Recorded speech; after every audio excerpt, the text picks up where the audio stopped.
So, ein weiterer Fahrtag liegt hinter uns und der neue Stellplatz sieht gar nicht so viel anders aus als der, wo wir losgefahren sind. Aber es ist deutlich weiter weg von der Straße und wir konnten uns ein bisschen versteckt dahin stellen und sind darüber ganz glücklich. Also hier haben wir hoffentlich eine ruhige Nacht und bleiben vielleicht auch ein bisschen länger, mal gucken. Aber es ist auf jeden Fall ganz gut. Wir haben auch schon wieder Affen gehört, also ist ganz cool. Und wir haben hier so einen Whirlpool. Wir haben leider nicht genug Wasser dabei, um den zu füllen. Aber Whirlpool heißt ja auch, dass da dann so Blasen sind. Wie soll die denn kommen? Okay, ein Pool. Wofür wir nämlich auch mal ein bisschen Privatsphäre brauchen, ist zum Duschen, weil wir haben ja nun mal nur eine Außendusche und die nutzen wir halt gerne privat, ohne dass uns irgendwie Leute zugucken oder anlabern. Deswegen ist es jetzt ganz gut, dass wir diesen Ort gefunden haben. Es ist nämlich immer noch unglaublich warm hier und dann können wir uns mal wieder frisch und sauber fühlen. Der Ort ist ziemlich cool, man hört ziemlich viele Geräusche. Da hinten die Affen, da sitzen so Falken und wir hören die ganze Zeit so ein Grummeln. Ja, das ist einfach nur eine Kuh, das ist ein Bulle. Oh, Och, das ist ja langweilig. ui, jetzt habe ich mich voll erschrocken. Das ist eine Kuh, die zu viel Paste gegessen hat. Oh je. Ich wollte gerade sagen, wir hören die ganze Zeit so ein tiefes Grummeln wie von einem Tiger. Und hier gibt es ja Tiger. Und wir dachten, jetzt kommt hier ein Tiger, aber es ist eine Kuh. Boah, habe ich mich jetzt aber erschrocken. Na, wenn das nicht nach einem Tiger klingt. Kann man uns jetzt nicht vorstellen. Ich versuche euch jetzt nochmal den Löwen/Kuh vom Nahen zu zeigen.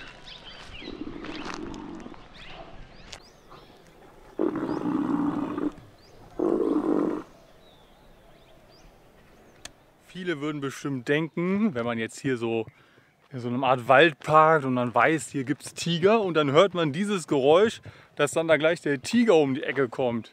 Wir hatten schon so ein bisschen Schiss bekommen. Und auch krass, wie oft wir jetzt hier Affen sehen. Die laufen eigentlich echt überall einfach rum, wenn man so ein bisschen in die Natur mal reingeht. Oder dachtest du nicht auch, das ist ein Tiger? Ja, aber ich meine, wir haben halt auch einfach keine Ahnung, aber es klang voll wie ein Tiger. Und wir haben ja auch einfach die Hoffnung, einen zu sehen. Ja. Also natürlich, man hat ja dann so, wenn man das so gern möchte, ist das natürlich die erste Assoziation, weil ein Bulle ist ja voll öde. Haben wir jetzt hier schon viel gesehen.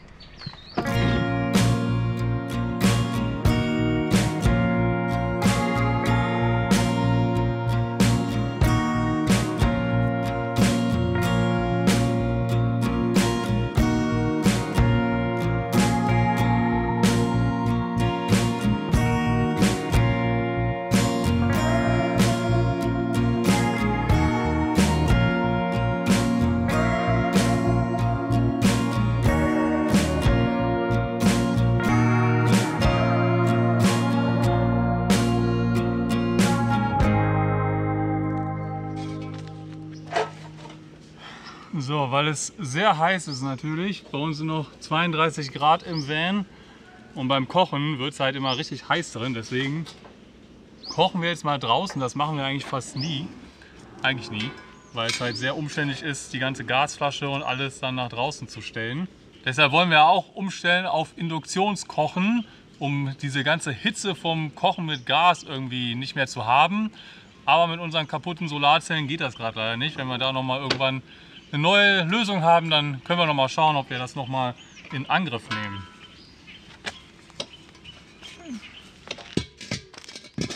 Wir müssen auch ein bisschen schauen mit unserem Gas, weil in Indien soll es angeblich mehr oder weniger unmöglich sein, seine Flasche aufzufüllen, weil die hier so ein System haben, dass man sich halt diese Flaschen leiht und den Adapter und alles und dann wird das immer von der Firma ausgetauscht.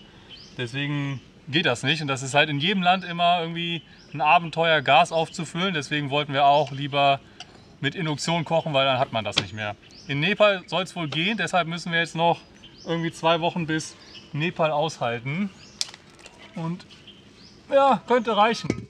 Das letzte Mal haben wir nämlich jetzt schon knapp über 4 Monate aufgefüllt. So lange benutzen wir jetzt schon diese eine 10 Kilo Flasche. Hoffentlich kommt dann aber nicht der Tiger, wenn er jetzt riecht, dass es hier Essen gibt.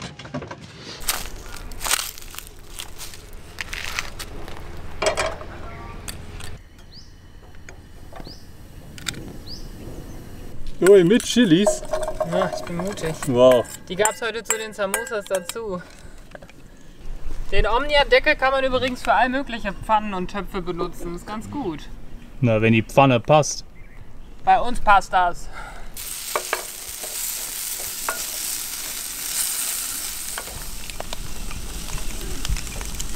So, mal gucken, ob das passt. Das wäre der Hammer. Ah. Yeah.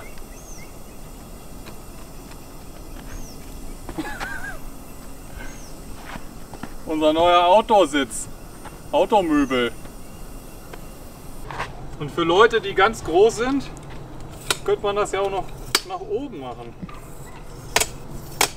Also jemand sehr Großes kann sich hier oben drauf setzen. Super. Ja, super. Jetzt bist du wie so ein Grillabend hier. Hammer. Geil. Samosas, Bratkartoffeln. Gerne Bratkartoffeln. Das klingt wie bei meiner Oma, wenn du Bratkartoffeln Hey, hast. du hast die doch gebraten. Ja, das sind eher so Ofenkartoffeln in der Pfanne gemacht. Linsen. Das ist ein indischer Grillabend. Linsen, Samosas und Mayonnaise. Eckless Mayo. Ach, geht's uns gut. Jetzt muss nur noch der Tiger kommen. Ja. Langsam wird es ein bisschen dunkel, vielleicht seht ihr uns noch. Wir sind jetzt im Bundesstaat Madhya Pradesh, das ist so in der Mitte. Und hier ist bisher ganz gut, ne? Der Verkehr war, also es war kaum Verkehr, so als würden wir jetzt nachts hier lang fahren, richtig krass. Ich dachte, wo sind die ganzen Leute? Also rechts und links waren alles voll mit Feldern, ganz viel Weizen wird gerade angebaut und jetzt ist auch gerade Erntezeit. Und jetzt haben wir durch Zufall diesen Platz gefunden, wir sind einfach mal so einen Weg reingefahren. Bisher ganz gut, mal sehen, ich weiß nicht, ob jetzt wer vorbeikommt, aber Ich glaub nicht. vielleicht sind die Leute hier auch mal entspannter und denken nicht gleich irgendwas Komisches. Ist voll gut. Der Teil von Indien scheint ganz gut zu sein.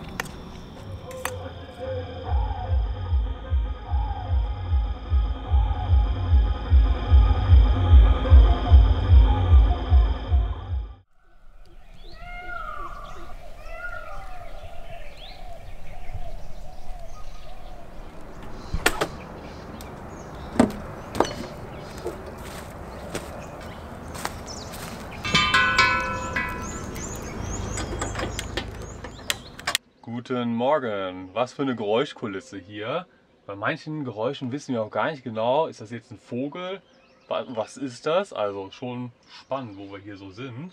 Es hat sogar heute Morgen geregnet, also es ist noch recht kühl, ganz angenehm hier. Heute werden wir hier noch so ein bisschen den Tag verbringen, ein bisschen arbeiten. Ich starte gerade hier das Rendern für das nächste Video. Und dann von dem letzten Video haben wir super viele Kommentare bekommen. In den ersten paar Stunden schon über 100 Kommentare, die ich jetzt hier alle beantworte. Und ich habe gestern Abend schon 2 Stunden lang hier gesessen, aber habe ich nur die Hälfte geschafft. Also ja, jetzt geht's hier weiter. Also danke für die ganzen Kommentare. Wir lesen die alle und beantworten die, soweit wir es schaffen. Und das freut uns auf jeden Fall, immer so das Feedback zu bekommen.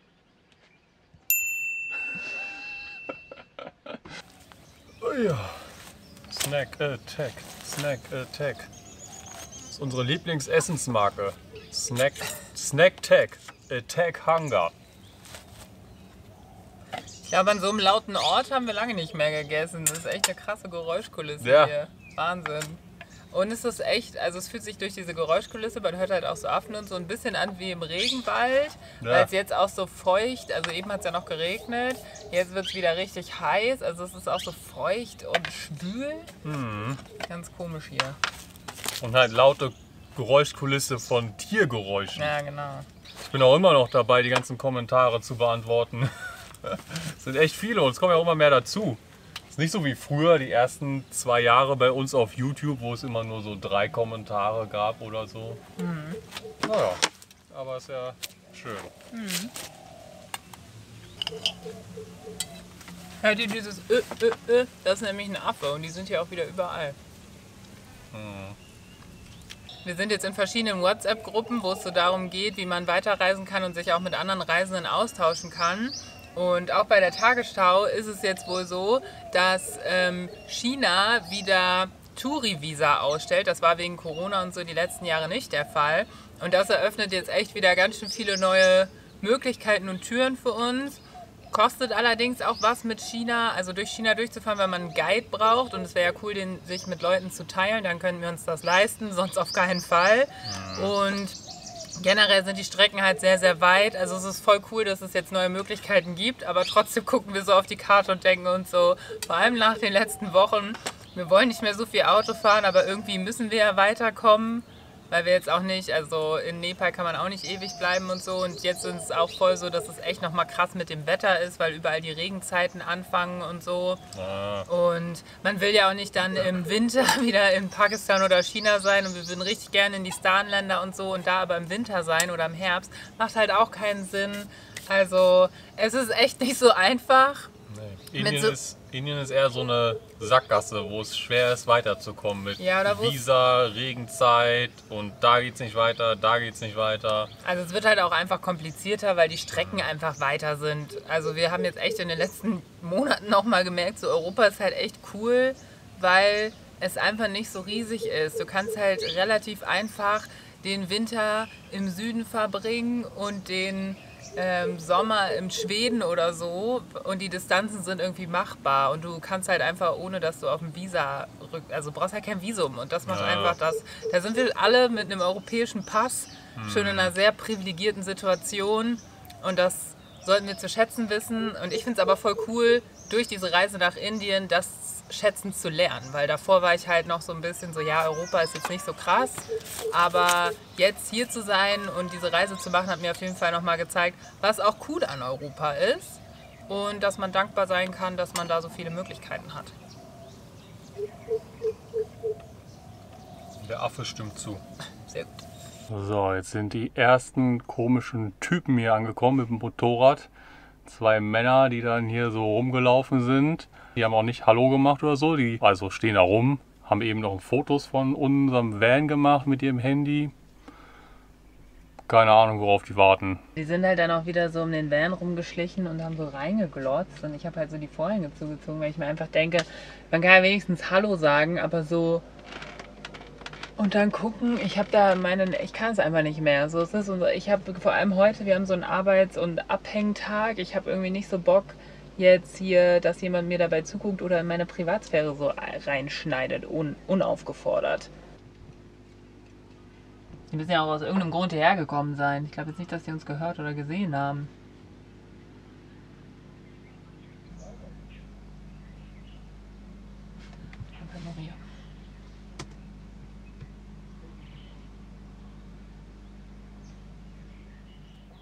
Hello brother guard है हम लोग गार्ड है guard Hallo. No problem ये ना प्रॉब्लम हमको No problem problem. है ना यहाँ गार्ड है गार्ड डिपार्टमेंट Okay. हाँ फॉरेस्ट विभाग Okay. हाँ no problem No problem. Okay, open come here okay, thank you. Jetzt gucken wir alle nochmal. Sorry, can you give us some privacy? This is our home. Can you go away? जी जी It's not a zoo. Ja, we are It's not our a zoo. home. Nachdem die jetzt hier eine Stunde rumgelungert haben, haben sie uns dann doch mal angesprochen. Wir haben nicht so ganz verstanden, was sie jetzt wollten.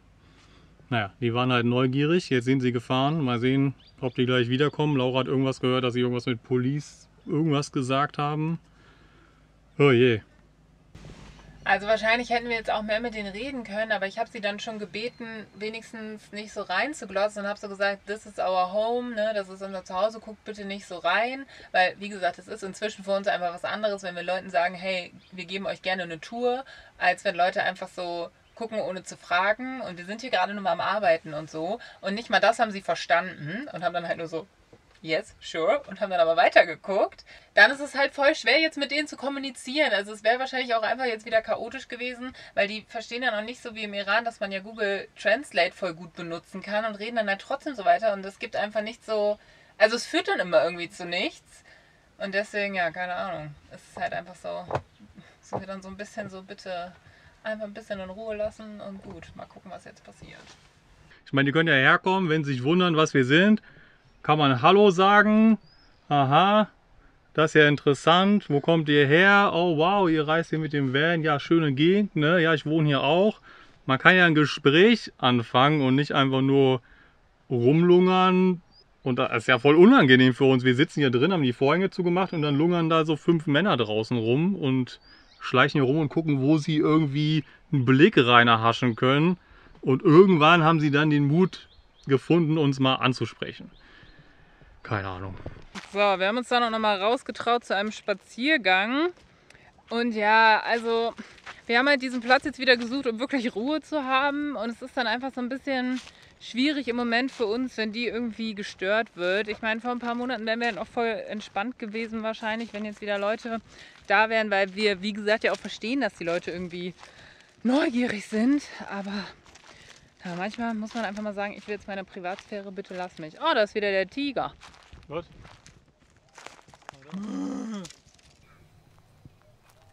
Man darf ja immer bei so wilden Kühen oder generell bei Kühen nicht vergessen, dass mehr Menschen im Jahr durch Kühe sterben als durch Haie. Also Kühe sind nicht so ungefährlich, wie man denkt. Das haben wir, glaube ich, auch schon öfter erwähnt, weil wir haben ja echt schon wirklich überall Kühe getroffen. Übrigens sind all diese lustigen einzelnen Bäume hier alles japanischer Pfeilbambus, haben wir jetzt eben nachgeguckt. Voll cool, dass hier so Bambus wächst, weil eigentlich kennt man das ja so in so Reihe und Glied und ich wusste nicht, dass das auch so zusammengeschlossen wachsen kann. Da sitzt noch einer.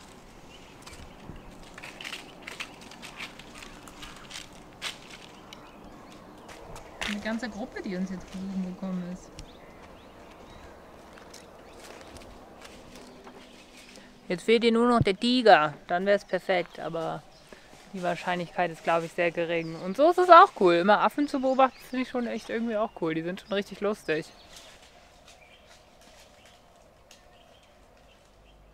Die sagen, hier ist es verboten zu stehen. Aber warum? Da habe ich gefragt, die meinten, es ist offiziell, dass es hier verboten ist zu stehen.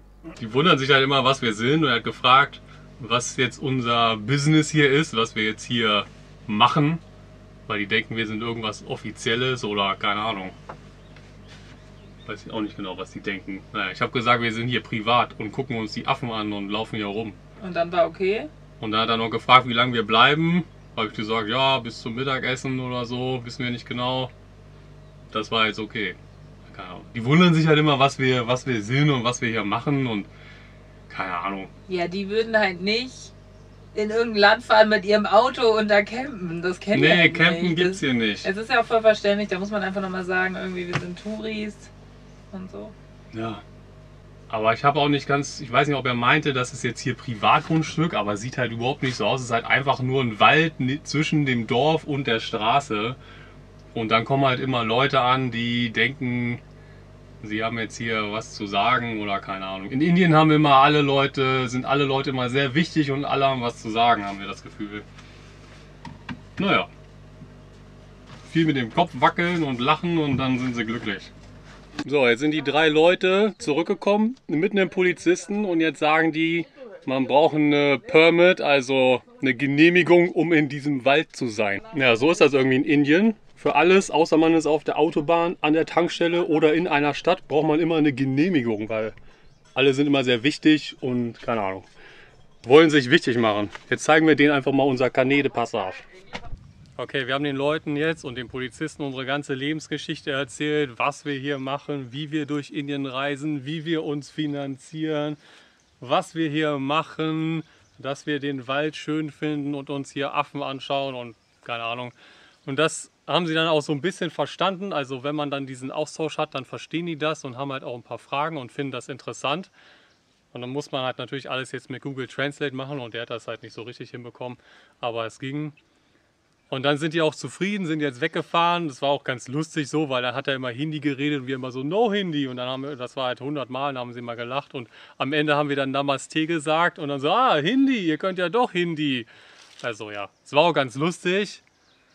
Aber wenn man das jetzt jeden Tag 3-mal machen muss, auch mit normalen Leuten, halt nicht nur den Polizisten, die hier ankommen, dann reist man ja nur noch, um irgendwie hier so eine Show zu machen und den Leuten zu erzählen, was wir hier machen. Deswegen ja, ist das irgendwann halt ein bisschen anstrengend. Jetzt mussten wir es halt machen, weil der Polizist da war. Und der ist halt irgendwie hier für diesen Wald zuständig. Und ja, keine Ahnung. Wir wissen jetzt auch nicht, ob wir jetzt noch hier bis zum Mittag bleiben dürfen oder noch länger. Mal schauen. Es ist ja voll verständlich, dass die Leute irgendwie voll interessiert sind und erstmal überhaupt nicht verstehen, was ist das für ein Auto, was machen diese Leute hier, warum stellen die sich hier hin und nicht in irgendein Dorf. Das war ja im Iran nicht anders. Da war die Bevölkerungsdichte aber einfach nicht so hoch wie in Indien und deswegen ist es halt in Indien wirklich so, dass sehr, sehr, sehr oft jemand vorbeikommt und da muss man echt sich richtig anstrengen, jetzt diesen Punkt zu überwinden und zu sagen, okay, wir sind jetzt offen, wir reden jetzt mit denen und erzählen halt die Geschichte, die wir halt, wie gesagt, schon so oft erzählt haben, nochmal, weil dann sind plötzlich alle Probleme auch relativ hinfällig. Also erst hieß es halt so Permission, not allowed und jetzt ist es irgendwie so, ja, bleibt ruhig, wir verstehen jetzt, warum ihr hier steht, weil wir dann auch so erzählt haben, ja, in Deutschland gibt es keine Affen und hier schon und wir wollen uns die unbedingt anschauen. Also man muss dann auch so ein bisschen erzählen, wie geil das hier ist und weswegen wir hier sind. Und ja, das ist schon auch cool, diesen Austausch zu haben und zu sehen, dass das für Leute so spannend ist, aber auf Dauer wird es halt auch einfach anstrengend, weil wir ja wirklich immer das Gleiche erzählen. Er hat auch gefragt, ob wir nicht Angst haben, jetzt hier im Wald zu stehen. Und da haben wir ihm halt erzählt, dass wir das bevorzugen, weil hier halt niemand ist und es ruhig ist. Und in der Stadt ist es halt sehr voll und laut. Und wenn uns was geklaut wurde, dann war das halt immer in der Stadt. Also wir haben ihn halt erklärt, in der Stadt gibt es halt viele Menschen und viele von denen haben vielleicht böse Absichten. Und hier ist halt niemand, deshalb fühlen wir uns sicherer. Und das hat er dann, glaube ich, auch so halb verstanden.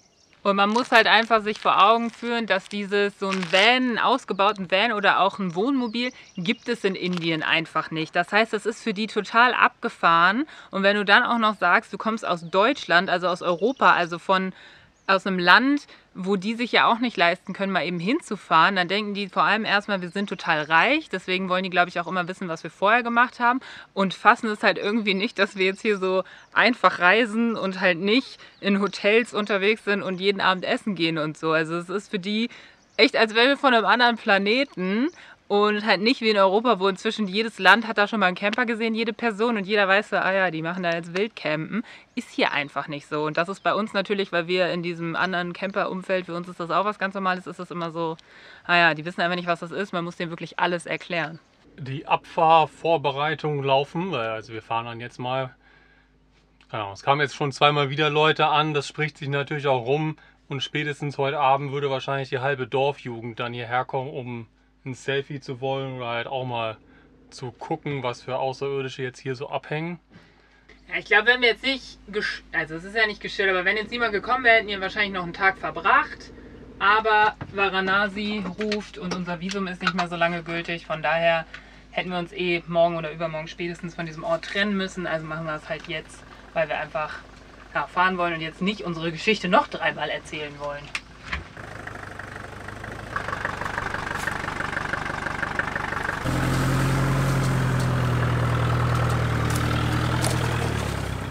Was wir eigentlich einfach machen müssten, ist uns jetzt woanders in den Wald zu stellen. Dann hätten wir wieder so 1,5 Tage Ruhe, bis uns jemand entdeckt und sich das dann wieder rumspricht. Immerhin konnten wir uns jetzt insgesamt an dem Ort etwas erholen und holpern dann jetzt weiter nach Norden Richtung Nepal. In der nächsten Folge geht es dann damit weiter. Super, Leute. Jeder drängelt. Alle hupen. Nee, will kein Selfie. Nee, sorry. Das und mehr in der nächsten Episode. Danke fürs Zuschauen erstmal und Happy Journey!